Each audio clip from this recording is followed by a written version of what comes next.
KnockBack, the retro and nostalgia podcast, is brought to you by, well, you. If you want to learn how to support our show, go to patreon.com/laststandmedia.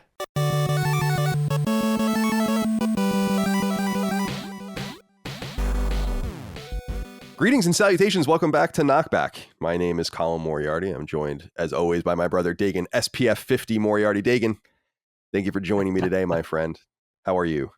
Thank you for not saying 70. 70, yeah. No. What do you wear? I do wear 50, but I'm blessed with the Italian olive skin, yeah. Maybe dude, a little Southern Irish. I don't know if it's coming through, but like, I see you, man. So Micah's mom, before she met me, had told her, okay, that she's some black lady and like her, she's like in her 50s, I think. And okay. She's like, wow, apparently literally said, wow, he looks Roman. Oh, he looks like Mark Antony. What? Wow. Can you believe it? I think that's the nicest thing I've ever heard. I was like, holy shit. Is your mom single? That's amazing. Wow. So, because, dude, I'm looking so dark right now. I don't think it's even properly coming through. I'm very proud of the base I have going on right now. What are you wearing, if I may ask? I wear the SPF 50 myself. Okay. I'm like floating around in the water. I'm swimming around. Yeah, you're out there. So I'm starting to get a little bit of a redneck. I'll tell you, dude, like my pool guy, my new pool guy, I love the new pool guy. He's outside and you can always tell. It was so funny. Like he was on his chest, like fucking around with my liner, and his neck is just scorched. Like I assume just perma scorch. Yeah. And he's got like the leather. Oh yeah. I was like, that's some stuff right there, man. That's some Red Dead Redemption right there. Well, my friend, this is as everyone out there I think knows, this is our retro and nostalgia podcast. You actually bought me some time this week because I am running around like a fucking chicken with my head cut off the last 10 days or so. So we're doing we always look at these as like really low effort version, like episodes of KnockBack. At least I do from my perspective, because it requires almost no preparation, except for got some notes down. And these are the ones down into the memories, digging them out. Right, exactly. And this is one of those episodes, and people seem to love them more than the episodes where I'm like fucking toiling away. I'm like I'm like a scribe with like Battlestar Galactica notes. We get like 7,000 listens on that podcast. It does seem like that. Like right, these low lift episodes are like, I like it because they're conversational. I often learn something I didn't know about Kyle or something else regarding the family or memories, reflections, and all that. But yeah, people do seem to like these episodes. Now we're going to totally jinx it. This is going to be the one where people are like, stop doing these. Yeah. They're like, get back to some people. Yeah, exactly. Some people were getting crazy, being like, you guys should do Game of Thrones books after this. And I'm like, oh my, do you want me to? It's good shit, but do you want me to also kill myself at this time? Can I do? It's the same thing with video games. They're like, guys, you got to do some more video games. I'm like, well, keep telling us and voting for games, and we'll never ever get to any of the games you want to get to. I'll give you a spoiler for one that we're doing. Look at that. There it is. Oh my god, I remember that. I remember that strategy guide, dude. I'm using the strategy guide. I never do that, but I'm doing it this time. No, I find Zelda. Dagon held up a Legend of Zelda: Ocarina of Time strategy guide, which we're going to be doing in a couple of weeks. I'm excited to play it too, because I have not played it, I don't think, all the way through since high school or maybe college. Good. That game was revolutionary when it came out, and I'm excited to talk about it. Oh my god, I loved it. I can imagine. I was obsessed with it. But I feel like Zelda is a game that's perfect for strategy guides. I think Zelda, when I think strategy guides, I think of Zelda. And I think of the Zelda guides I wrote, and I also think of the Zelda guides that I've used. Yeah. Because it's like what Zelda's all about is you do this, and then you go to the first dungeon. Maybe you think about Link to the Past. Yeah, you'd go into the dark world, and you have to go to the first dungeon. But then you get the mallet. The mallet allows you to smash down all of those posts, so you can get to all these places you couldn't do. That's when the guide cuts in. That's when the guide's like, go get heart piece 8, 9, and 10. Go get this item. Go do this and this with the mallet. Then go. That's the way I used to write them. Absolutely. And I used to call them flow charts. So it'd be like, but in the original Legend of Zelda, for instance, you can, I think, get like 3 heart pieces, the second sword, the second tunic, like a bunch of shit before doing anything. Out of order. Out of sequence. Right. So I think Zelda's made for strategy guides, but we'll it's save cryptic. all of that. It's cryptic. It could be if you're not of a certain mind or you don't like, we're always a little pressed for time for the show, even though we still obviously enjoy these escapades, right? But Zelda's cryptic sometimes. So strategy guide, perfect fit, right? Just avoid that frustration and just keep it fluid, keep it rolling. The first Zelda is beyond cryptic. So you would have to go our around introduction to cryptic games. Yeah, totally. Go around with a candle and just burn every bush, and just do crazy shit like that. I mean, so great. I can only imagine. Uncle John, who doesn't come up very often on the show. We talk about Uncle Michael a lot, but Uncle John, our beloved Uncle John, he was a big NES and SNES guy in his prime, like during the day. And he would always talk about how he would have like conversations and like relationships basically with the people on the phone line that he'd have to call because he had no idea what the fuck he was supposed to do. Tip lines, that's and so he great. was old, he was an adult, so he didn't have the benefit of like going on the playground during recess or, exactly. There was nothing for him. He could have, but it would have been weird. Yeah, it would have been a little weird. I don't know why Uncle John was out there. So anyway, yeah, this episode is about the pool and our experiences with the pool, and I'm excited about that. But Dig, before we begin, is there anything you'd like to talk about to stretch our legs? Well, you know what? This is just kismet, right? Like this just kind of flows right into today's topic. I just got back from the bus stop. Yeah, you like that word. I love it. Trying to impress you. Thank you. And it's working. Mm-hmm. Not a half hour ago, just got back from a big event at the bus stop. So last day of school for the kids, half day. Oh, okay. Which plays really nice into the pool topic. I like that as a kickoff, proper kickoff. But one of the neighbors a day or two ago had an idea at the bus stop. She kind of had like a little huddle, a little powwow. And was like, this is what we should do. When the kids get off the bus tomorrow or whatever it was, Wednesday, say Friday. When the kids get off the bus Friday, 12:30, we're all going to have our super soakers and we're just going to ambush them as soon as they get off the bus. We'll just kind of hide it, look matter of fact. As soon as they're all off, we unload. We just get them, right? So she reminds us of the bus stop this morning. Everybody bring your guns, blah, blah. Okay, cool. So I have everything ready in the garage. Show up to the bus stop at 12:30, just a half hour or so ago. One of my neighbors has 2 Rubbermaid bins full of water balloons. All these super soakers, the ones like the dip, like the foam ones that you just dip in and pull the handle up and then shoot real far. Yeah. Heavy loads of water. Take an eye out with those things. You really can. Oh my God, those are the best. And watering cans for refills. Like my neighbors were real serious. I had 3. I brought down 3 of Graydon's like best super soakers because I knew some of my neighbors would need them. They showed up empty-handed. And we just had this huge water fight at the bus stop. And it lasted about 20 minutes or whatever like that.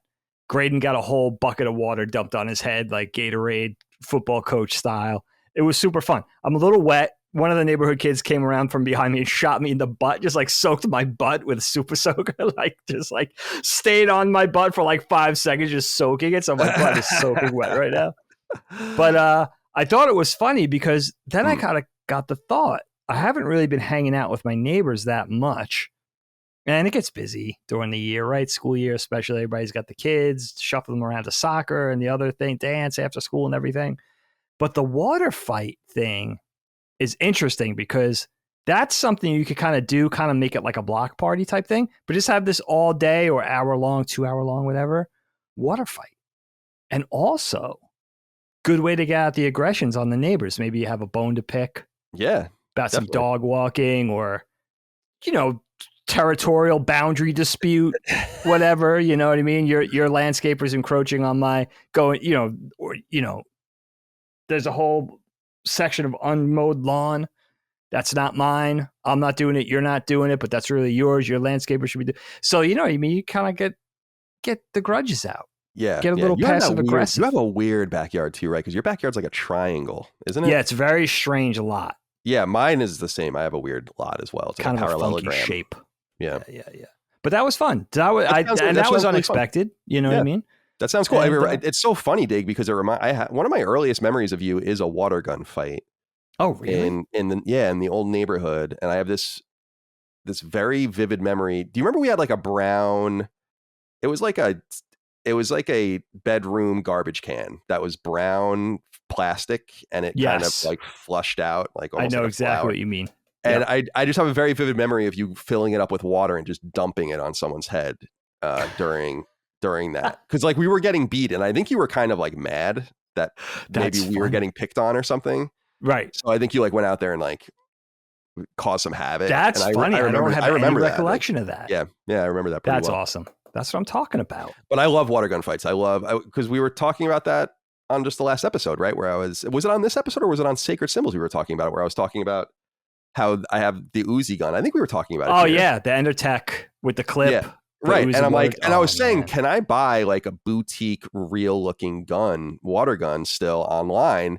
And I really want to do that just for use in the pool. Like get some sort of M4 or something, like some sort of crazy ass water gun. And I think I totally get it. Kids get shot accidentally and you don't have the orange tips on them. That was the first thing. Then they just made them in the crazy colors. And I'm like, I get it, but that's kind of ruined the immersion in a little bit. You know, absolutely.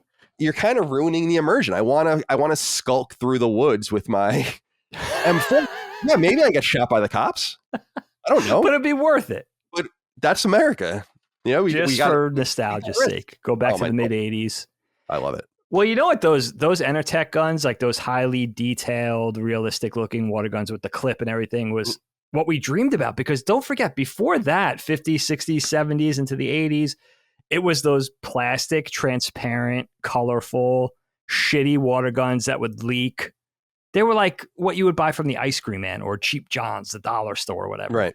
That was the first foray into like serious water guns. And now it's like super soakers and high capacity. You never run out. Double barrel. You know, I'm like dual wielding like Arnold, like Terminator out there. I got one pump action.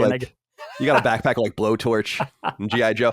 I could only share with one of my neighbors because I was like, I'm dual wielding for this ambush. Yeah. Oh, totally. I have to do Arnold. Dude, I loved when I was younger, I used to love having remember the Super Soaker? I think they were the Super Soaker 10s or 20s. They were the orange and yellow ones that were kind of small. Yeah. Then they had the green ones that I think were the Super Soaker 40s, and those were the iconic green and yellow ones.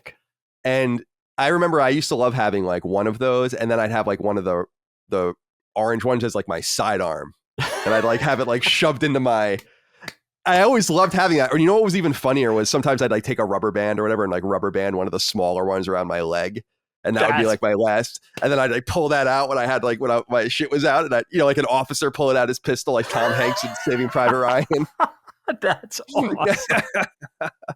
I heard of this thing recently. I'm not even sure where this came up. It must have been a YouTube show or a couple of dudes talking about it on a podcast. But I heard this fantastic thing that kind of merges paintball with water guns, that they did this thing growing up where they would be like the blue team and the red team, and they would have blue dyed water in their water guns and the other team would have red.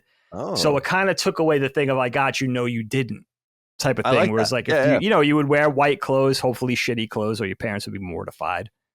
And then you would have the blue food coloring, the other team would have the red or whatever color you chose. And then when you got tagged up, and maybe even like if you got hit in a vital spot, maybe if you could get hit in the legs and arms a few times, but if you got hit in the, in the head or the torso, you were out type of thing. I thought that was brilliant. That's something I never thought of as a kid. I agree. I love that. Dovetails paintball and water guns together. It's the same thing with like the argument. Cause we used to play guns where we just like shoot each other, like pretend bullets. Like, you didn't. The arguments would last like a half hour, it'd be the whole day. Totally. Well, it reminds me of flag football and like how that just solved two-hand touch. That was just a complete solving of two-hand touch football. There you go. Same thing. Football. I love flag football. I think flag football is great. That's like a really great, generally safe way to play football. I think that's what they do now in like the, what do they call it? I want to say the Grandpa League. That's not Pop what it Warner? Is. Pop Warner. That's what it is. That's Close what enough. They do. They do the flag, but I think there's some sort of push now to return to full contact format, but I'm not sure how that's going. I think the technology is getting. I think Generation X and like the millennials grew up in a time where we were told how scary it was, and how bad it was, and it was bad, and it is bad. But I think technology has gotten better. Yeah, there's instances of these kinds of catastrophic injuries have gone down, and a lot of study has been going into it, again, much to the chagrin of the NFL. And it's important for them to make that better, because without a pipeline of youth playing the game properly, your sport's going to die. So the NFL is huge, and people are always going to want to play. But I fear that. But here's my thing: is that I fear until the game gets safer, like truly safer in some way. and I don't know how you do that beyond what they're already trying to do, that I think it's always going to appeal to the lowest income societies and communities in America, where they feel like, well, they have to do something to get to college. They have to do something to make some money. Now they can make money in college, like getting some income and so on and so forth. And so I think that generates a lot of Black and minority players, which we've always had in the NFL. Right. And I think that like white suburban moms that watch 60 Minutes are more scared of it, generally speaking. And so I think to bring some sort of like social balance to it, this also needs to be solved, because like you lose nothing being a baseball prospect, right? Right. It's the same. Right. So I think there's something deep seated about that. That's for another show. That's very interesting. Interesting point. Yeah. Sure. As for me, Daga, I'm just, I'm thinking a lot about stress and anxiety. First, mostly because I think about stress and anxiety every day, because I'm always stressed and I'm always anxious. But it's like I look at it like a teapot or like a boiling pot where the water is boiling and you have to just let the steam out. And the idea is just never let the water boil over. And sometimes you let out more steam than you've collected in a while. And sometimes you let out just enough steam for it to not boil over. And then you kind of deal with I feel like it's starting to bubble forward for me. Okay. For the first time in a long time, where I'm like, man, I am anxious and stressed the fuck out, and I can usually work my way around it, but it's just such an unsettling feeling of just having so much stacked up where everything seems a little scary, but you don't even know if it should. And like, friend, I'll just give you an example. Yeah, please. Overnight, because of course they would send this email overnight. I got an email from my HOA about my pool. Okay. And where did I put it in this folder, I think. Yeah, here it is. So they're like, "Dear Colin Moriarty, our primary goal, blah, blah, blah, is to protect the aesthetic appeal and property values, blah, blah." So this is like boilerplate stuff. Okay. And then they're like, we want to send this gentle reminder. And then it just says, "Unapproved in-ground pool. Please comply with governing documents regarding pools." And then it says all of this stuff. Okay. And then it says, "We understand that oftentimes residents are simply unaware that a problem exists, or the inspector may have observed a very temporary situation that will be taken care of." And then it says, "Please remedy this situation within the next 21 days. So I'm like, what the fuck are you talking about? Yeah. And we have a new HOA. There's like HOA companies, right? And so we lost our old HOA company, and then we have this new HOA company. And by the way, they never shut the fuck up. They never shut the fuck up. I actually emailed them a month ago asking them to stop emailing me so many times. And this is probably why they came to our house and looked for things that were wrong.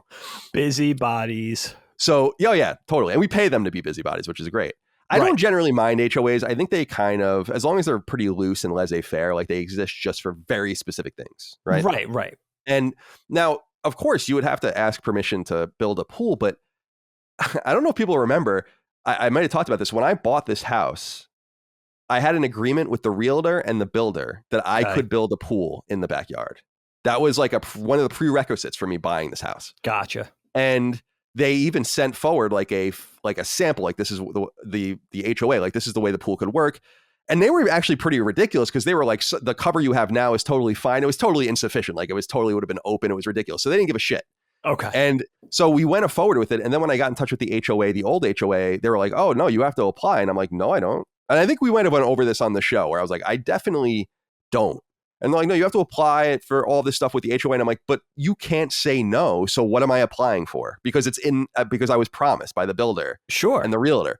Right. So this went on. And then last March, it kind of peaked, and I sent them like a bunch of documents. They asked me for things. So I was like, here are the plans. I wrote like a cover letter, like a 2-page cover letter of the details of everything. And all of this, I sent them everything. And then I never heard back. So this was 15 months ago. Never heard back from them. 15 months. 15 months ago. The pool was I was under contract for the pool, but they hadn't done anything at this point. Okay. And so then I hear from them last night saying, "Oh, you have an unapproved in-ground pool." And I'm like, I don't fucking think so. But this adds on to my, first of all, because I'm like, what the fuck do you want me to do about that? Right. You want me to just fill it in? That's not going to happen. So there's that whole thing. But then I get this in the middle of the night, and I'm like, oh my God, it's just adding so much more onto my plate. And then so I got up this morning. I slept like shit. Got up this morning, went and dealt, like had to go, went to the office. They weren't there. Went to another office. They weren't there. Talked to them on the phone. They're like, "We have no record of this. We are a new HOA and all this." And I'm like, "I'm going to send you the documents that I sent them, and you guys can get it on record. But I don't want to hear another fucking word about this." Like, I can't even take it anymore. You know what's aggravating about that? There is a 95% chance that what's going on here is that they're just missing a chunk of information saying that you had pre-approved permission. If that little tidbit was filled in, all this aggravation could just be avoided. Yep. You understand? Yeah, because I was a little snippy with the last HOA people because they were going back and forth, and I'm like, I don't think you understand. I'm not asking for permission. So, like that was like, and that all came to a head with all this stuff that I sent them, but I never heard back ever. Okay. Because my whole thing, and I think it makes sense, and I just to reiterate is, I don't want to apply for anything because that indicates that you could deny me. Right. But there is nothing for you to deny. Well said. Because I already have permission to do it. That was your earliest steps of moving into this neighborhood. From the builder. The builder level. Like not even the HOA level. Like the people that actually made all the houses. Step A. Right. So it's just so frustrating, and it just adds to this thing to me. So I'm like, now I have to deal with these new people. I mean, what if they're like, oh, this is insufficient? Like you have to do that. And I'm like, dude, do you have any idea how much money I've spent on this thing? Like, I don't know. One of the things they said was, and I know it's boilerplate, but it's like, this is to protect the aesthetic and property values of the neighborhood. I'm like, I have the nicest backyard in our neighborhood. Like, no offense. It's you're making everybody else look bad clause. My neighbors are fine. Like, I don't know where this came from. I'm friends with my neighbors. Like, we're all friendly. None of them have said a word.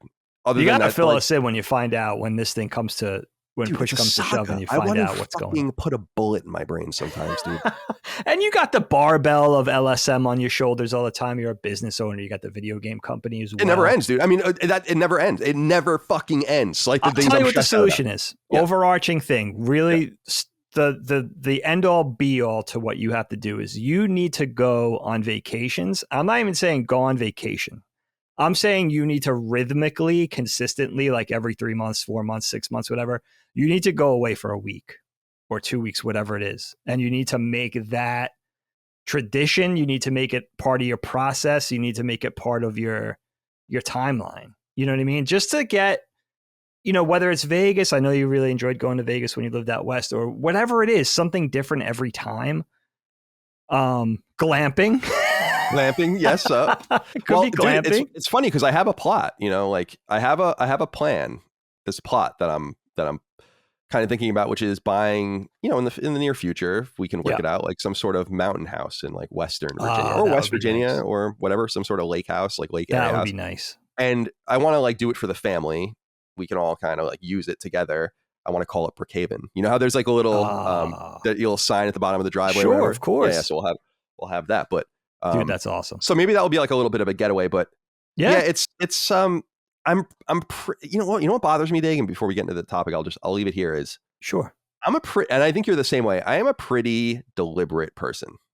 Like I don't really fuck around. And I know that that's like something maybe a lot of people would say, but I don't fuck around. When a push comes to shove, I do things by the book and I get things done on time. I do what I say I'm going to do and all of the rest. I do.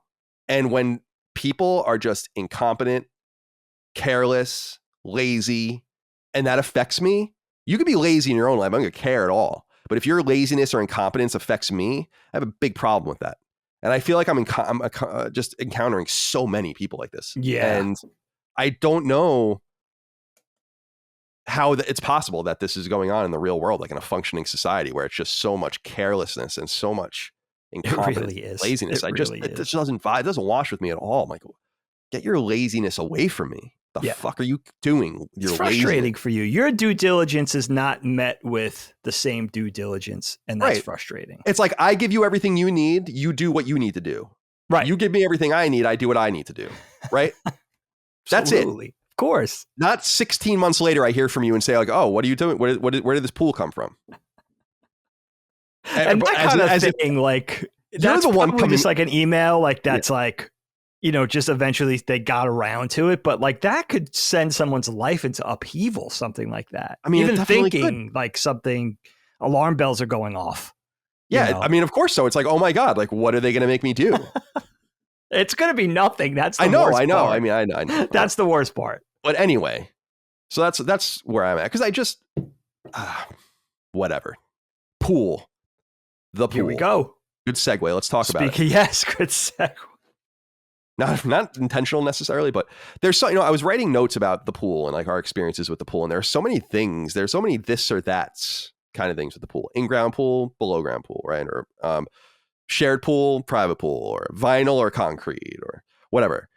Shallow end, deep end. There's so many binary A, B, 1, 2 things with pools. It's so funny. And I was talking to Dana. Actually, Dana, our sister, is here right now. She's in the backyard with her husband, our brother, Derek, and that's 2 of their awesome. 3 sons using the pool. And they've been coming over. I basically gave Allie and Dana like carte blanche. And I was just like, listen, you can use the pool whenever you want. Just tell me you're going to use it, so I know you're here or whatever. But use it whenever you want. And I kind of sent this underlined, like, I mean it. Like that's so nice that you do that, right? Just because it's like, just use it. And so they're here using it. But I was when Dana was here, I was talking to her about it, and I was like, my own memories. I feel like I was swimming by the time I was walking. I feel like I grew up in a pool, and it's so interesting because when I'm in a pool, I move so naturally through the water, both in the ocean and through a pool, where it's just the movement of it, the way it feels, everything about it feels so natural. And then Micah doesn't even know how to swim, so it's interesting to like that. Yeah, so it's interesting. She like just hangs out in the shallow, and it's so interesting. I make fun of her sometimes. I'm like, it's 6 feet deep, like, and she's really. And I'm like, that's fine. You don't know how to swim. She's gonna learn like, now, right? But I'm like, you understand? You could literally just, your feet could touch the bottom. You could just jump up slightly and breathe in and yell help, and then jump back down, and then just breathe in endlessly and yell help over and over again. That's a great point. But she doesn't. How deep it is? 6 feet at the deepest. 6 feet at the deepest. No diving board. For both, I think, practical and insurance purposes. Yeah, it goes from like 3.5 feet to 6 feet, I think. That's nice. That's nice. And yeah, so we were talking, and I was like, I just always felt like it was a natural full circle thing for me to get a pool, because I feel like many of my earliest memories were in a pool. And I feel like swimming was a really big thing on Long Island. Big pool culture there. There's not a big pool culture in Virginia at all. But there are more pools in our fucking neighborhood on Woodland Avenue, nonetheless, than there is in this entire section of where I live. And I think I have the 5th or 6th pool in like our division, so it's just not a thing here, mostly because I think it's so fucking hot that people don't want to be out there. But I'm like, this is great. Oh, I love it. That's a great point. Because then in Florida, you build the alcoves for the pools and stuff. Sure, right? Then, sure. And I get it. We're kind of in an in-between space here. But good point. What are your earliest memories of the pool? Because I feel like the Moriartys go way back with pools. I don't know if it was a product of Long Island or just our upbringing or whatever, the time period. I feel like pools in suburbia blew up at the same time, of course. Yeah. So talk about what comes to mind for you in those early days. Okay, let me ask you a question. I'm not even sure if you're doing it like this, but how many bullet points do you have for your conversational? Oh, I don't even have, like, I was just going to talk generally. I just brought up like this or that, this or that, this or that. But there's a few things like 1, 2, I probably have half a dozen things maybe. All right, we could just meander. Lazy river style. Totally. I totally agree. Yes. I like it. Okay. You know what? The earliest thing I want to shout out is to kiddie pools, because I grew up in the 70s. I was born late in 73. And it was kind of that Long Island, New York suburb expansionist movement from the boroughs, from Brooklyn and Queens and Manhattan, and also from Nassau County to Eastern Long Island, which was farmland. And our parents, the boomers, their generations were the first ones to really push out to Eastern Long Island, largely because there were summer homes and sort of bungalows and things like that. But to actually form housing developments and build proper suburbs on Eastern Long Island, I would say from Central all the way to Eastern Long Island, that was the first big push, was mom and dad's group of people, right? So when we grew up and moved out to Medford in 77, 78, it was largely farmland in these developments. And so when these houses were built, they were brand new. And I just remember those days, the way it looked and the way it felt, where no one had lawns yet. Everyone had the one sapling planted on the front lawn, and then everything was dirt. Maybe people were throwing down seed. Some of the grass was starting to come up, but no one had pools. So, because everything was brand new. So I remember those green plastic turtle pools with the built-in slide and the inflatable pools on the patio, where if you were foolish enough to put that like rubber inflatable pool on that abrasive concrete, it would rip, that type of thing. But everybody had the kiddie pools. And I really do blame that on me being a late bloomer when it came to swimming, because as you said, you were a water baby. you were born in 84. We had the above ground pool, which we'll talk about. And then in 87, we had the built-in pool in the new house. And you were kind of just born submerged in the water. And I wasn't. I was a really late bloomer. And I wonder about with Allie and Dana too, our sisters. I think they learned to swim a little quicker than I did. But I remember those days of just kind of being not only in the kiddie pool, but when we went to the beach or we went to a town pool, whether it was near grandma's, which we'll get into later, or in Levittown, Uncle Mike and Aunt Carla's house, the township pool there. I remember being mystified by swimming. Like, I remember that being a thing. Like, how do you do that? How do you stay up? And it was strange because I think I was pretty fast at learning generally as a kid. Like, mom talks about me crawling right away, walking. I hear the stories about me running around the high speed at 9 months old. And I never had trouble learning how to ride a two-wheeler. That was quick. Even later on, like learning how to drive a stick shift when I was 17, it was one afternoon. But for some reason, I was daunted by swimming. The idea of it, and I really do remember the kiddie pool thing being part of that. It was like not having the access. Even though mom and dad took us to the beach, the ocean is kind of a different animal for learning how to swim. But basically, it was a kind of a mixture at first of the kiddie pool and then the township pool, which was in Holtzville, which is a neighboring town to Medford on Long Island, and going to swimming lessons in the summertime, 5, 6, 7, 8 years old, and just being really it wasn't catching on, And I think also what happened was I would go to school all year, right? Summer finally came, but then it was like now, even though it's a summertime, you have to go to school again. That's how I kind of felt about swimming lessons, going to the Holtzville pool, going to swimming lessons, wanted to be with my friends playing, wanted to be outside playing with the Star Wars figures, whatever it was. And I really remember swimming lessons being fraught with anxiety. And it just wasn't, I think because I was so unhappy, I just couldn't absorb it.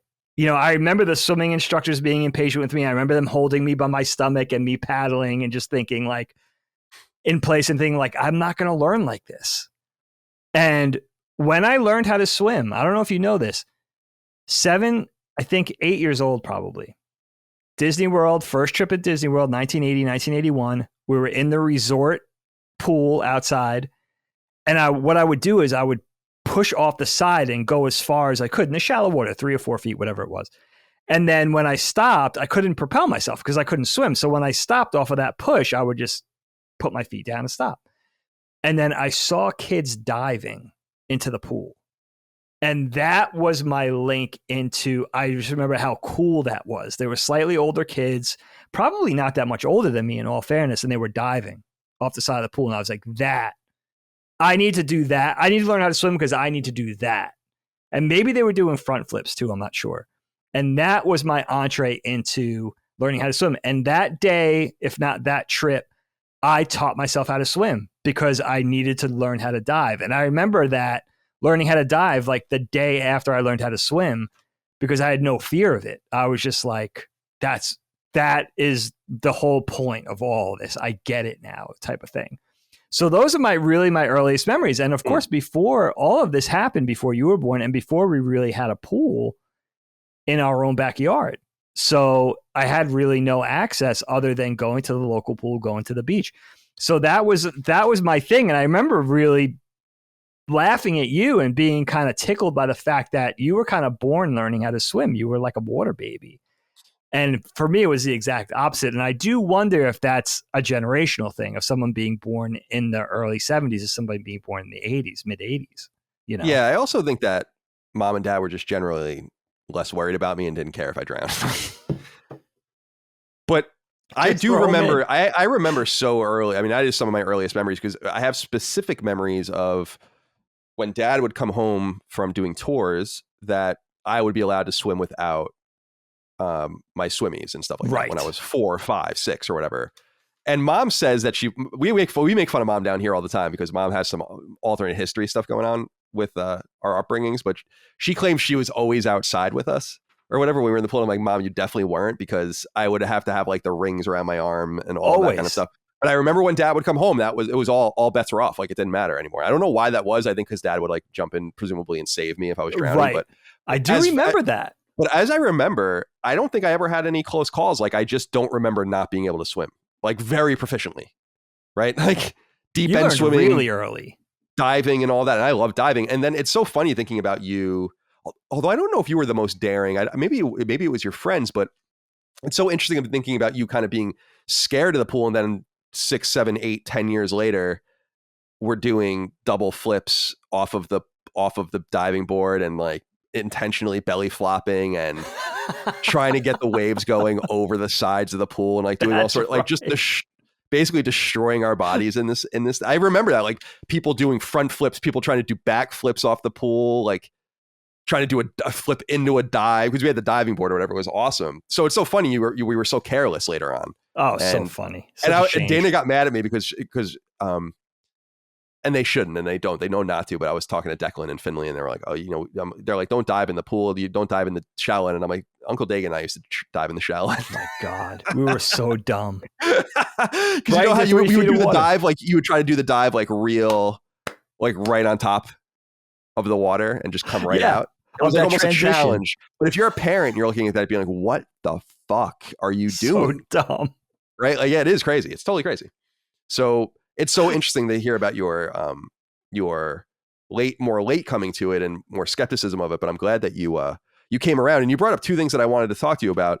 So let's talk about one of them, which is this idea of shared pools, like public pools. Sure. So my neighborhood has multiple pools that we pay for to use, and they're really nice. In fact, we have this thing called like the aquatic center. It's nuts. It's like these slides and all this shit for kids, a lot of kids so and cool. young people. But I have always found shared pools to be gross. I don't mean it as a judgment to anyone. It just naturally is. You're sharing even these chemically treated waters with other people you do not know. It makes me think about going to Splish Splash on Long Island. I don't know if that place still exists anymore, but it was like a water park on Long Island. And yeah, is that still there? I don't know. But it just, even at that time, it's just like, look around you, at the mass of humanity. Why would you want to be in water with them? Yeah. And so I've always been kind of, I don't want to say anti-public pool because that is what it is. If that's what you use, that's fine. But I've always been like kind of sketched out by them. And I'm wondering how you feel about that. And as opposed to having a private pool, which is maybe not necessarily your own, but you know who it is. Like when I know, if it's not my pool and I just know the person, I'm cool with it. But it's, I don't know, it's just different. I don't want to be amongst a mass of the unwashed like that. How do you feel about public pools? I'll be honest with you. The idea of that, everything you're saying, does still skeeve me out a little bit. I think it probably speaks to a lot of people, right? Just the inherent nature of being in water, not even just like snot and pee and poop and puke and all the like everything that comes out of us and then sharing like this large body of water together. I know it's treated with powdered bleach and all that kind of stuff. I understand. But and, I'm saying this as somebody who we belong to a pool. We belong to a swim club. We go to a public pool, whether it's a country club that year or somewhere more local or a swim club that we did a different place this year that we're members of. We try different things out. And we're starting to explore the idea of putting a pool in the backyard. But it's a lot of money. It's a big investment. We're trying to figure out how long we're going to be here versus how efficient that would be. Is it going to add on a lot of money to the cost of the home? Is it a proper investment? All of that. So for now, we are, that's what we do. If we're not at the shore, which we're fortunate enough to be at the beach a lot, and especially in the summertime. But, when we're here, when we're in PA in Bucks County, we're at the public pool and the kids love it. I think when you're a kid, it's more fun because it's public. You go there with your friends. It's a much bigger body of water than you would possibly have in your backyard. You have the high dive, you have the slides, you have the concession stand. And the one we belong to this year is a little less bougie. It's a little more 70s, 80s Stranger Things vibe to it, which is kind of fun in a way, but it's also the infrastructure is a little older. Mm-hmm. So it tends to skeeve you out a little more, maybe type of thing.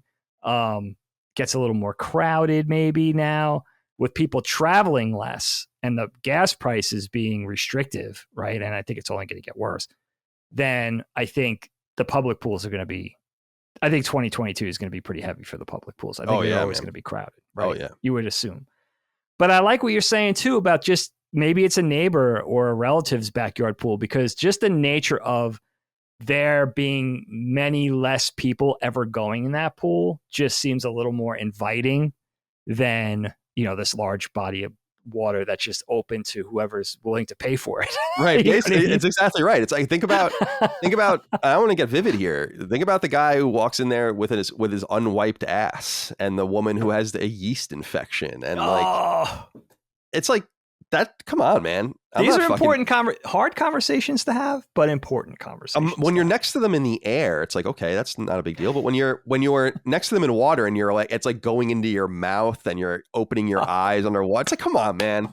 I don't care how much fucking Clorox is in there. I'm not doing it. Well, that's the thing. You might be able to placate me a little bit if you broke down the chemistry of the chlorine and the chemicals and how effective they were and how much you need to really treat effectively bacteria or whatever, type of thing. But because I don't know that, and it's kind of left to the imagination, you definitely assume the worst. We all know if you see the Tootsie Roll in there, get out.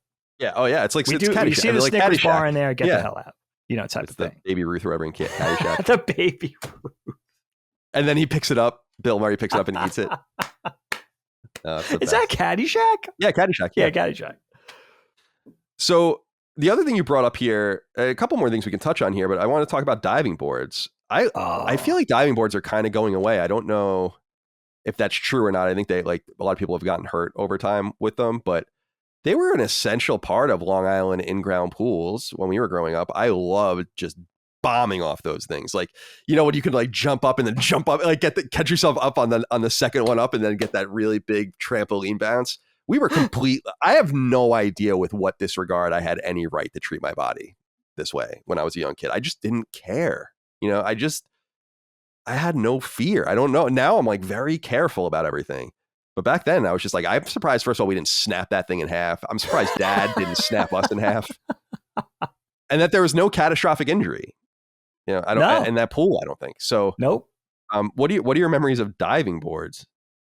Well, again, diving board, I do remember as a kid. And you know what? The other thing that's fair to say, I have to say this. As a kid, I wasn't really that into swimming. If it was a really hot day, of course, I'd like to jump in a pool and sort of refresh myself, take a dip, beat the summer sun. Especially those dog days of summer in July, which tends to be really hot in New York growing up. But for the thing that really had me interested in the pool was jumping in and out of the pool. So the diving board was a natural fit for me because I always felt like that was really the fun. I hated games like where you stayed in the pool, like Marco Polo. Honestly, dude, I'd rather shove reeds under my fingernails. Seriously? I hate that game. Interesting. I hate it. And you know what it is? I don't like not being able to see. It plays into my whole fear of the dark and I just don't think that's fun.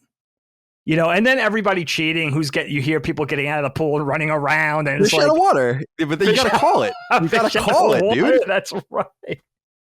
Part of the game is getting out. Yeah, getting out of the water is part of the game though. And then people would like be on the side of the pool and they'd have their foot in the pool, or something like that, trying to like.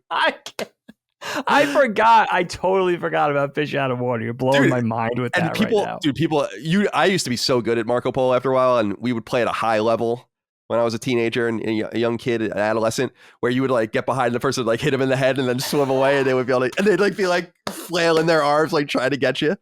Were you allowed to go under the water when you played? Yeah, you can go anywhere you want. Because you used to also you'd get grab their legs or something like that, or.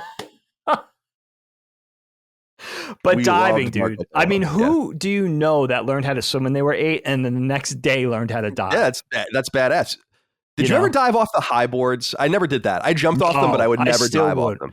Yeah. I'll tell you something. The swim club that we belong to until this year, and we're trying a new one now where Helene grew up. It's like a block away from her, where my in-laws live. So the whole thing, I think the whole attraction this year was like, let's go. We'll go to the pool, then we'll have dinner with Helen and Charlie type of thing. It's right where Helene grew up. I think it's nostalgic for her. But the old swim club and this new swim club that we belong to took away the dive. There's no diving boards at all, just slides, right? So it plays into the thing of like, I think, of insurance and being, liabilities and all that kind of thing. But the old swim club was like a competitive diving, competitive swimming. Like they would close the pool for competitions. They had teams and stuff like that. And I would feel so bad about myself because there would be literally 8-year-olds doing like flip and a half into dives off the 10-foot dive and all that kind of stuff. And I'm afraid to jump off the thing now, you know what I mean? Type of thing. So it was really bad for my confidence because I would watch these little kids go up there and do double flips and back flips and all this kind of shit.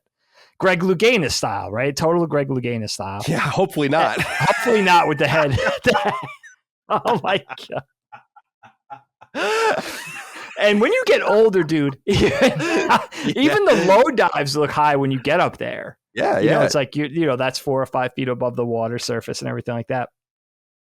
But diving was always the big thing for me. But I remember, like, I hit a ceiling when I was a teenager. You know, we would always, me and my friends in the neighborhood that skated, Andy and Charlie and Adam and John and everybody, Joey, the big thing was skating around the neighborhood and then going. I was the only one with an in-ground pool, I think, of all the local friend group in Brookhaven. So that was our summer strategy. Like, we would skate around, get boiling hot, and then jump in the pool to cool off. And all those guys were super athletic and just, you know, they could do all these crazy things. I remember those guys and their antics in the pool. Right? Just insane. Like, Adam's the one who taught me the full flip and a half into the dive. But that was as far as I could go. I couldn't really backflip. I could do like a thing where I would just flip as many times in the air as I could, but usually that ended in disaster because I would land however, and, you know, there was nothing graceful about it. Let's put it that way. But those guys would do crazy things. Like, Charlie would do the double backflip into the dive, like really crazy stuff. And it was just a pedestrian, low, couple of foot off the surface of the water diving board that we had in Brookhaven. It wasn't huge. And it certainly wasn't high, and the pool wasn't enormous. But that's what I remember, that I definitely hit that ceiling at 16, 17 years old, and I couldn't do anymore. I just felt like I physically wasn't capable. I think that dive and that flip and a half into the dive was the best thing I was ever able to do. What about you, Kyle? Like, what was the extent of your prowess? Yeah, I could do like a full flip. You know, I used to try to do like really high. I used to love, Allie did these, I think, too, where you would jump try to be really high and almost arch your body in air and like go down like right in front of the board and stuff like that. What's so fun is that I just have such funny memories of the muscle memory of jumping into the pool, swimming to the right, back to the right to the ladder, getting out, going around, you know, in our old place, right back to the diving board, using it again, jumping in. Fun. And the jackknives and pencils and cannonball. I mean, a cannonball is still my favorite. I just think that was the first thing I did. There's a video of me doing a cannonball into my pool the first time I went into it. And I'll have to share that with you, but I love cannonballs. I saw that. I think I saw it. Was that the first time you went in? Yeah. Oh, that was how awesome. I went into the pool the first time. And it was, they're gratuitous. I love how ridiculous they are. Oh, and that's what I remember about high diving boards. I think it must have been at the Levittown pools at Uncle Mike and Aunt Carla's neighborhood where they had a higher diving board. But I remember climbing up there, but then just doing cannonballs off it. That's awesome. Which is fucking hilarious. That's hilarious. I wasn't going to dive off that thing. You know, people do pencils and whatever, but yeah, I think you'd get in trouble. So you'd kind of like jump and then you'd kind of get into one at the last second. Yeah. I think I have a memory. Correct me if I'm wrong. Yeah. When you were really little, and of course you were already swimming, and you had the orange swimmies on, the iconic Colin orange swimmies on your water wings on your arms. Yeah, because they're iconic because I'd always wear them for everyone. You'd always wear them. You could be inside playing Nintendo or at the dinner table. You would just have them on. So funny. That was part of your kit, like your summer kit, you know. But I thought I remembered there was a time where, and I might be conflating this with Graydon, I'm not sure, where you jump in the pool, but you didn't like to get your head under. So you would jump off the diving board, but your water wings would keep you afloat. So you could jump off the diving board and be little enough not even to go under. Like, you would just stay up, and maybe you would kick your feet really quick as you contacted the water. But I seem to have a memory of you doing that.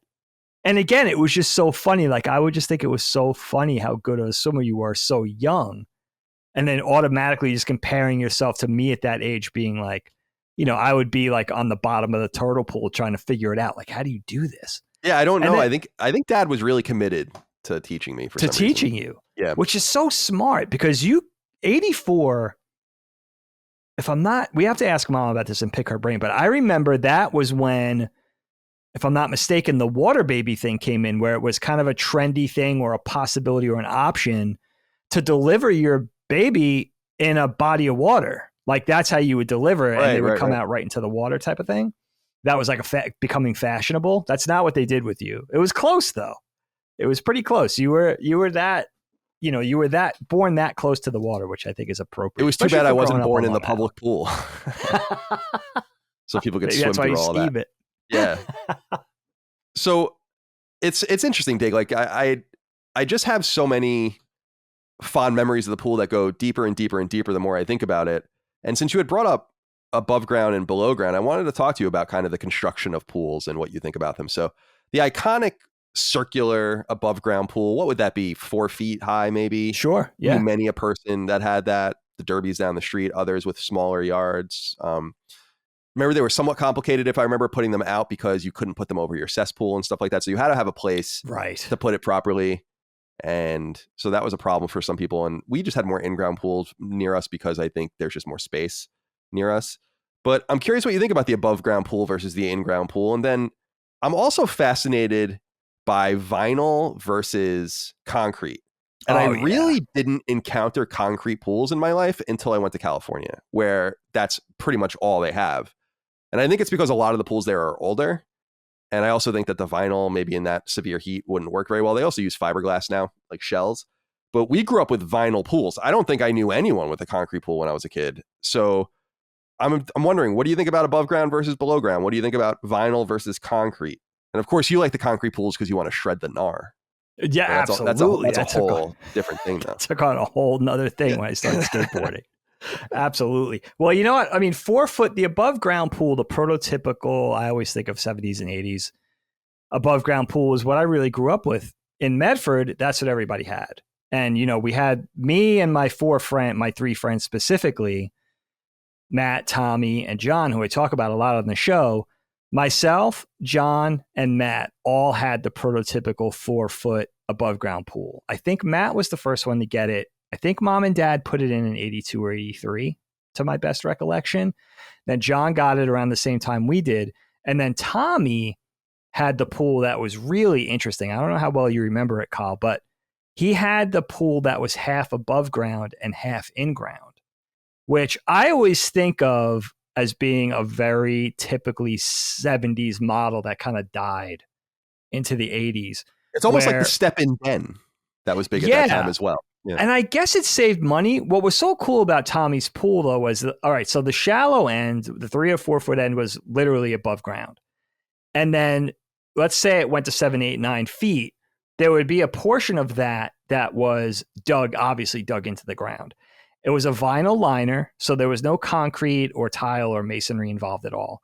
But the cool part about it was that there was a big deck built around the entire thing. So it was an oval-shaped pool with a brown painted deck around the whole thing. The right side of the deck was a proper, I don't know, maybe 15 feet where you had the table with the umbrella where you could eat, maybe some lounge chairs, and then a very narrow deck, maybe 4 feet wide, went around the entire thing. So you could kind of get out and jump in at any point around this pool. So it kind of merged the best of both worlds between the above and the above ground pool and the in-ground pool. I wonder if it's still there, actually. And I wonder if it's still a thing, because it must have been cost cutting in some way, right? Especially the liner pool as opposed to the concrete or the masonry, which is very expensive. Even when mom and dad obviously put the in-ground pool in Brookhaven, that was a vinyl liner. There was no concrete involved or tiles. But I remember the fun of that being, and the one neighbor in that Medford neighborhood that was built in 77 that had a proper in-ground pool were the Waldrons directly across the street, which were my arch enemies. So we never even went in that pool. I never even got to see it. I was never in the backyard or anything like that. But what was so cool about just having the friend group, and I think Dana's friend Stacy had a 3 or 4 foot above ground pool too, was that we would just go pool hopping, right? We would just go into John's backyard, go swimming for a little while, go run over to Matt's, go in the pool, my house, and then Tommy's house. I always enjoyed Tommy's the best because you could go in the deep water. Yeah, I remember I remember that pool. I remember that. It's so fun, dude. And that was my first time of going down and touching the bottom of an 8 or 9 foot pool, whether you're doing the diving rings or the torpedoes. And you could play different games because in deep water, you could just do different things besides being able to dive. And we maybe even, I'm sure his parents got mad at this, but I think we might have even dove off the fence, the perimeter fence of the deck into the 9-foot, which was really fun. You know, we would always find some way to be a stuntman, right? You growing up in the 70s and 80s, you always find a way to be a pain in the ass.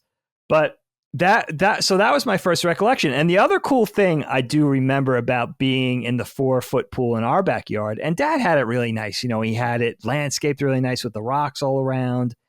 He had a deck built up to it. So there was like a proper, pretty large deck where you could jump off, climb up the ladder and then jump off the deck. The deck wasn't built all the way around, but you had a little deck up there. And, that's where we keep our floaties and our rafts and stuff, beach balls and all that sort of thing. But what I remember the most, and my favorite memory of being in that pool, that first pool that we had in our backyard, was Uncle Mike and Dad throwing us, right? Because they were standing in the 4 foot of water and they were both big, strong dudes, right? Being like whatever I was at the time, 6, 7, 8, 9 years old, they would just take me and heave me, dude. I remember being in the air and being like, I could see the whole neighborhood. It's crazy. Like I was going so high that it was crazy to think I was landing in only 4 feet of water. Like my legs could have broken type of thing. No one cares. But I remember that being so fun. And then I remember being, when I was an adult and not being able to throw the kids like that. So I was realizing how weak I was compared to Dad and Uncle Mike at the same age. Oh my God. Yeah. I couldn't do any of that right stuff. It's like barely get Graydon out of the water. Like so sad for him. Well, we've talked a little bit about some of the games and toys and whatnot. I'm curious. First of all, I'm shocked about your dismissal of Marco Polo. That's so shocking to me. The worst. Because are there any other organized sort of games that you like to play? I like a little bit of basketball or volleyball in the shallow end is fun. But I can't think of many organized games. The only thing I remember doing in an organized way was in above ground pools. You would make the whirlpool rather. You would just go in a circle. That was and key. Then you would just get fucking sucked into it. Into the maelstrom. Yeah.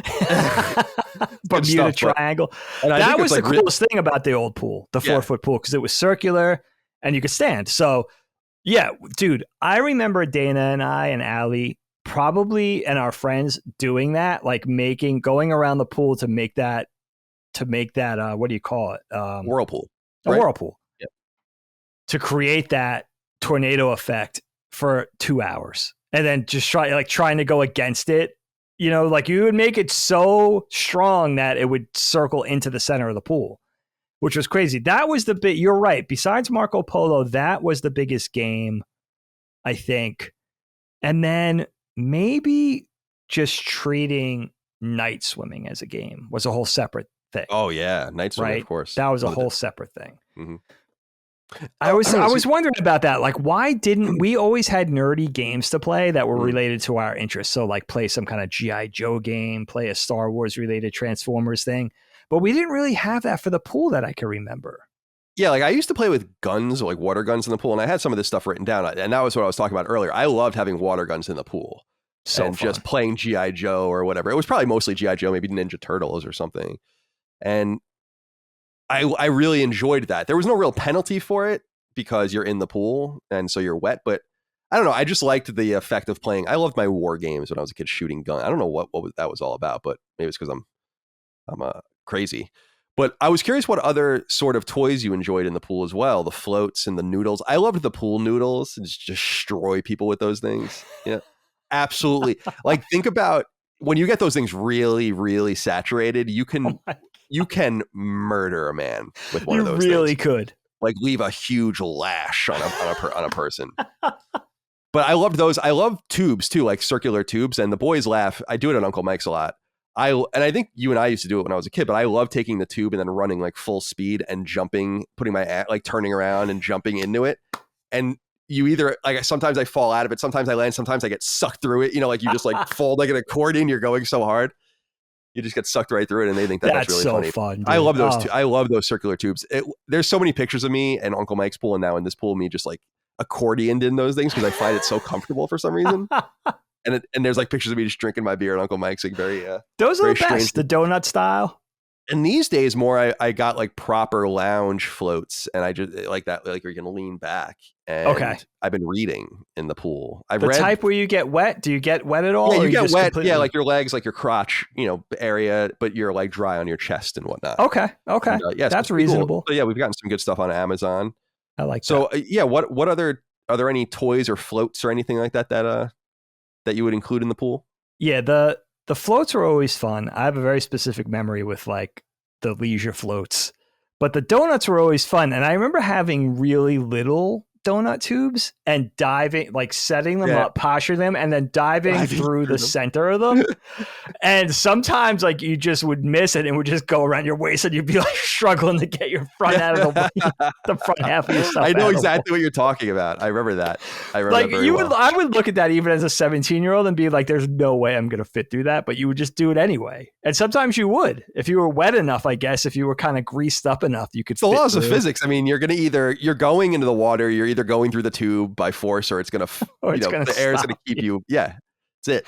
One thing I remembered, and just jotting down some notes, which I forgot about, which is hilarious, was it was difficult to do, but there were specific times where certainly Dana, maybe even Allie, but certainly Dana would be either sleeping on like a leisure raft and just floating around the pool on like a quiet summer day, hot summer day, or possibly reading. And it was possible, however difficult for me, to go outside really slow, go out the slider door, maybe even leave it open so I didn't make any extraneous noise, get in the water somehow, and just flip her off the raft without her even knowing that I was in there. But it would take such a precise amount of just quiet and patience. Couldn't rush it. Because the slightest thing video game, could just tip her off. You had to do it total Navy SEAL style. That was super fun. And then one of those things you were talking about earlier of diving, we would dive from the 3-foot section and then sort of take that, again, it was a vinyl liner. So we would try to ride that transition down on our belly as we dove in to the 3-foot into the deep end, which is really dangerous. But you know what I remember doing, dude? I remember, the rope that goes across the pool to divide the shallow section from the deep section. I would dive over that. So you would have to dive, you'd have to run, and it wasn't that much runway there. Run as quick as you can, and then do a quick little dash, and then dive as far as you can, and make sure you got over the rope. Because if you... I could have got killed. I mean, I could have been killed. What compels us to... Yeah, unbelievable. I don't know. Kids are so interesting. Because I think of the same thing. Like I watch these kids in my neighborhood playing, and when I'm out there doing yard work or whatever, and I'm like, these kids are crazy. Like you can't get it out of your head once you think of it. It's like you got to just do it. The older I get, the more aware I become, even of things I was doing in my 20s. When I think about, for instance, driving a scooter around San Francisco for 3 years, like a 250cc Yamaha Vino scooter, and somehow never dying, is amazing. I never crashed it. I never dropped it. I never had any incident. That's amazing. I did tell you that I think I kind of swerved away from the cops once. I think I told you that. Yeah, I remember that. I think I told that story on here. There was, if people know where the old IGN offices are, they're in a town called Brisbane on the peninsula below San Francisco. Beautiful part of South San Francisco. And there's just there's just office parks. Otherwise, there's nothing there. So there's these like kind of empty roads. And the roads are like these awesome old, probably post-war roads that are kind of just curving and going with the contour of the land. So I would take my scooter after work. I'd go down this road. And then when I was going home, there was that one of those roads, and I would just gun it on this road. Like, just like, you'd be like, I wasn't going very fast, probably like 50 miles an hour, however fast the thing would go. But a San Francisco cop was coming the other way towards me. And I was speeding. And so I saw his lights go on. And just in the blink of an eye, I'm like, I'm getting out of here. And I literally just like scooted away and like scooted to the side and got like hidden in some sort of parking lot. I don't know what got into me, like I was just like, no. And I just like, I got out of That's there. hilarious. Yeah. It was just a flip, the switch flipped and it was flight or, what do you call it? Flight or fight. Yeah. I think it's Slim Thug that said, still running from the feds ain't never get caught. You're still on the lam, by the way. I'm on the lam right now. Technically. All right. So a couple other things I wanted to touch on. Bathing suits. Oh, boy. I feel like the entire styling of bathing suits has changed in my life. Like, people used to wear them really long, not capri style, but like below your knee. Now you got your board shorts and all of that, the lining or not the lining, the Speedo. Only Dad was the person I ever knew that used the Speedo. Where are you standing on bathing suits these days? I feel like they've gotten shorter for men and boys. Yes. Which is surprising to me. I'm not really comfortable showing that much thigh. Where are you on the bathing suit? Yeah, seeing that much of the great white, the chunky tuna, right? The big, that big white slab of meat. I noticed that while I was shopping for bathing suits a couple of weeks ago. I needed a couple of new ones for the summer, and it's not the board short / jams knee length style now. Now it's like cut maybe 2 inches above the knee type of thing, which I guess I got to adjust to. But yeah, it's like, I don't know, especially early in the summer, you don't need to see that much of my whiter than white flesh hanging out type of thing. But I'll tell you what, the Speedo thing I'm always interested in, because I've always been repelled by that. But I do wonder, as I get older, is it eventually going to be maybe less insulting and maybe even more appealing? I'm not sure. I can't see me going there, though. I just can't see it. It just requires a level of confidence or a sort of shrugging off that I can't do that. Yeah, it really does. You're right. It requires a real fuck it type attitude, like fuck, I don't care what people think type thing. At least here in the United States, maybe on the Riviera or something, it's different, but we're certainly not here. Yeah, you're in Monaco or something like that. Different story. But sure, you cop, fine, but not here. Yeah, but no, but the liner. I was going through a thing now where I'm kind of adjusting myself to it again, but I was going through a thing over the last 10 years where I would just cut them out. I just could not even deal with that, especially at the beach. I would come home sometimes, dude, and there would be like, especially if I was really swimming in the surf with Lilia and stuff like that. She's really like an ocean kid. She loves the ocean. And so she has me out there, we're body surfing and we're out there for hours. And I would come home, dude, there would be like sand and shells and like it would just hold all the stuff, and it was really uncomfortable, but I'm kind of going there again, especially with the pool, because you're kind of mortified that something's going to show, right? Something's going to, you don't want to, it's like when you emerge too much. It's like when you emerge, it's just going to be grabbing your balls. It's just the way it is. Like that's the way there's almost a move that you have, like a man should have when he gets out of the pool to kind of like straighten himself out immediately. Yes. Yeah. So absolutely. And I think it's accepted. I think it's accepted. Like, because I was going to ask you about the protocol, right? Like, I think that part of the protocol is it's kind of accepted that you're going to be picking at yourself a little bit, but it's to aesthetically save yourself and everyone around you from seeing just mounds of balls and dicks everywhere. It's better than the alternative. Yeah, you got to do a little adjusting. It's like picking your wedge type of thing. It's the same type of a deal, I guess. Like, just socially accepted that I got to do a little bit of maneuvering. Maybe if you're really slick, you could do like the distraction, maybe put this hand over here, do something, and while you're doing this, little sleight of hand. When I was a kid, and I'm sure it was the same for you too, bathing suits universally seem to have had like the netting inside, that white netting, which I never really understood. I never understood the point of that personally. That mesh. Yeah, the mesh. And now bathing suits don't really all seem to have that anymore. Like the more board shorts type thing. Do you like, because that cuts into my thighs, like my grundle area almost. Like it's just very uncomfortable. What is the point of that? Just to kind of keep everything in order, I guess. Yeah. So things didn't get too. Yeah, it's like a little cradle for you.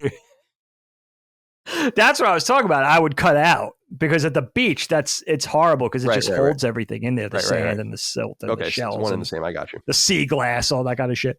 But yeah, now I think they make it, and you're right. There was a period where that stuff was like razor wire. It was like ridiculous. It was like, why can't it be cotton or something? Yeah, like, why does it have to be grabbing at me like this? Now it seems to be they're doing a little better job. Maybe a little brushed cotton. It's a little easier, a little gentler. But yeah, now it's like I leave it there because I'm so afraid there's going to be a mishap and I'm going to commit some kind of foul with the neighbors, or I have to see these people all the time, especially the people, not at the ocean so much, but at the pool. So yeah, you got to kind of got to obey protocol a little bit with that. Yeah, we have to be patient for a couple of seasons as our like shrubbery grows in, because it's pretty exposed right now, our pool. Yeah, that takes time. Yeah, I mean, I would much rather have a privacy fence, but you're not allowed to have them by HOA rules, although apparently anything goes. So. Dig, is there anything that we haven't touched upon with the pool that you would like to talk about? You know what? There was one place that I had to tell you about because you weren't even around for this. And I'm not even sure how much you know about this. You have to tell me. There was and speaking of public pools, right? We grew up with the Holtzville pool in Suffolk County on Long Island. That's where I learned, I didn't learn how to swim there, but mom and dad tried to get me to learn how to swim there. And you know what? The ironic part coming full circle with the Holtzville pool and swim lessons was that I got qualified to be a lifeguard there via Boy Scouts, and my merit badges, life-saving and lifeguard merit badges, and going through all the trials and tribulations of being a lifeguard and getting, approved, getting accredited. And then I got a thing where I could be a lifeguard there one summer. And I was like, no, I'm not. There's just too many bad memories of that place. I really found that place miserable. But that was a funny way for it to go full circle. But there was a public pool in Nassau County by Grandma's house that I grew up going to. And again, I had stopped going to this place by the time you were born. So by the time October 84 rolled around, this was definitely not a thing anymore. But I researched it online, still there. It's in Nassau County in North Hills, Roslyn Heights, maybe North Roslyn, not far from Grandma's house at all. It's a public pool for Nassau County residents. And you could go there and pay like double the price if you don't live in that, if you're not a Nassau County resident. But it's called Christopher Morley Park. And it was built for the famous writer Christopher Morley. Apparently it was built in 1961. I went in probably the late 1970s was my heyday at this place. But I had remembered it always being very big and very fancy. And I always remembered it feeling like a stadium with like a giant Olympic-sized swimming pool in the middle.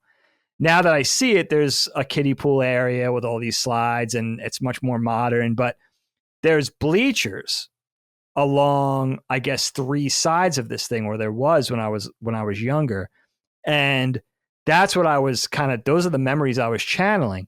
But the craziest thing that I remember there was this giant clock tower. And it almost reminded me of the same clock tower that is on the highway going towards Jones Beach. But I remember this iconic clock tower. And I looked it up. It's still there.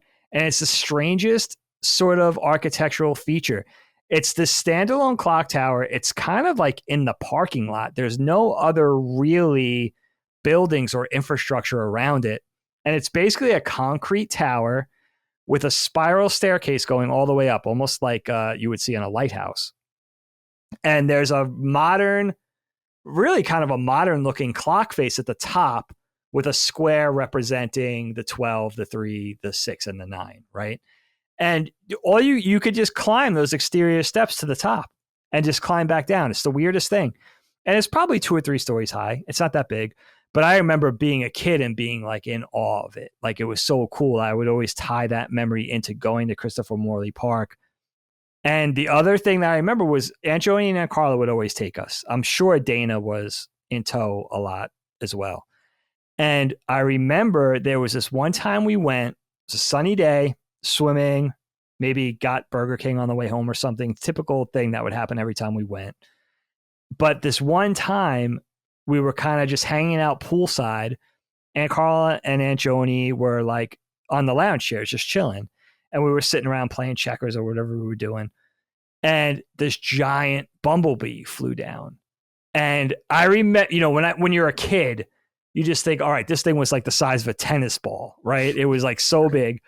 But what it was, in retrospect, it was a carpenter bee. Those wood bees that are really big and sort of kind of like, they just fly really slow and they're very lumbering. And maybe it was dying or something. I have no idea. It didn't bother anybody. But I remember it was either Aunt Joni and Aunt Carla taking their flip-flop off and killing it. And I remember how sad I was because it was just sitting there. It wasn't doing anything. And that same day, dude, as we're leaving, I'm walking, through the grass to get to the car in the parking lot. And I step in this patch of clover, those white flowers, and a bee stings me on the bottom of the foot. And it was like, I remember it was my first thinking like, oh, that was karma. Like, but I didn't kill the bee. So I was pissed. Yeah. And I remember how much it hurt that we had to stop at a drugstore and get Neosporin or some sort of antibiotic, whatever it was, to put on it because I was crying because it hurt. Like the bee stung me around the bottom of the foot. And it was just a honeybee, it wasn't anything big. You're being a little dramatic. I was being a little dramatic. Yeah. But, and I was also 19 years old. But it's so funny that Christopher Morley Park is still there. And I have such vivid memories, but there's no way I've been there in that was the first 8 or 9 years of my life at best. And I haven't been there since. But even looking at pictures, it hasn't changed that much. You know what I mean? It's so interesting. And also, interestingly enough, you could go there for cheaper than our pool. And this is, people talk about New York and the price of things and the taxes and how inflated everything is. But there, Christopher Morley Park is still cheaper than my public pool. So how do you like that?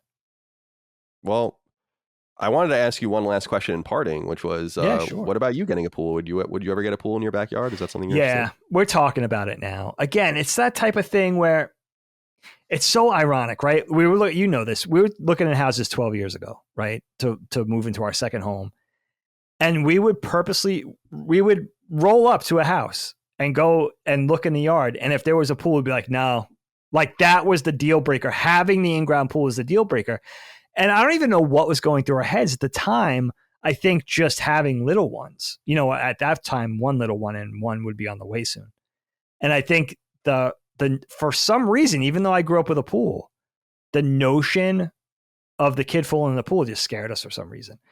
And I regret that so much, dude, because it's so, as you know, it's a lot of money and we're kind of weighing how long we're going to be here versus the investment. Will the kids enjoy it? We got one going off to college in 3 or 4 more years. How we're trying to weigh how worth it'll be to consider it now. But we do have a very nice backyard for it. I mean, it's a nice plot. We have plenty of room. A lot of our neighbors have pools in their yards, and it is nice. There's something nice about not having to go to the public pool, Totally. I vibe with that. As you well know now, right? Having it right outside your door. You just go for a dip. I vibe with it. I just, like it gets me away from everything every day for a little while. I go out there, I have a beer or like smoke a joint, float around the pool, That's so nice, swim around. I got the little gems that you throw in the pool and then you have to go find them. I love doing that. Oh, that's sweet. And so like, and then sometimes I disconnect for 30, 60, 90. So I'm out there sometimes for 2 hours or more, just floating around, reading, looking at the sky, getting drunk. Whatever the case might be. You could build your whole life, especially in the summertime, your whole lifestyle around that. Company, barbecuing, cookouts, eating outside. You got the vibe of the water. There's something so nice about, I don't know if you have lights and stuff out there yet, but there's something so nice about the atmosphere of the pool in the backyard at night with the water gleaming off of things and sort of the ripple of that water reflecting off of everything and the calm and the sound, even the smell of the chlorine. There's something about that atmosphere that just changes everything. Right. I totally agree. So it's so nice for you to have that. Yeah. And it's, it's that thing. I never thought I would seriously consider it in this house because this is not where we want to be. This is not our be all end all. We want to go south or we want to go to the water. Right. So, but in the interim, is it worth it? I don't know. I'll keep you guys posted. Yeah. I mean, I'm glad it's done now and it can be used, but it was a fucking nightmare getting built. Oh, And I hear a lot of stories like of just horrible pool companies. Not only mine, absolutely fucking atrocious, but it's just like everyone I talk to in trade, let's say, we're like, oh, I've heard so many stories like this, or oh yeah, I can't like even this imagine. or whatever. And I'm like, why? It's so strange, and I couldn't help but think, I'm like, man, I should invest some money and get an operation, like a turnkey operation going where we like build pools, but like it's high quality. It's like, it seems like there's a demand for it. It's like, don't you think we build pools and we do what we say we're going to do. It's crazy, right? Like, right. Do you know how successful you would be? right? It's like, yeah, you're an apple, you're a gem in a field of coal, totally. It's unbelievable to me. I know it's a nightmare. I think it's the nature of contracting in the last couple of years of what's going on in the world, but I'm sure it's always been, there's something there. I don't know if it's like a sense of entitlement because you're automatically dealing with people that you assume have some money.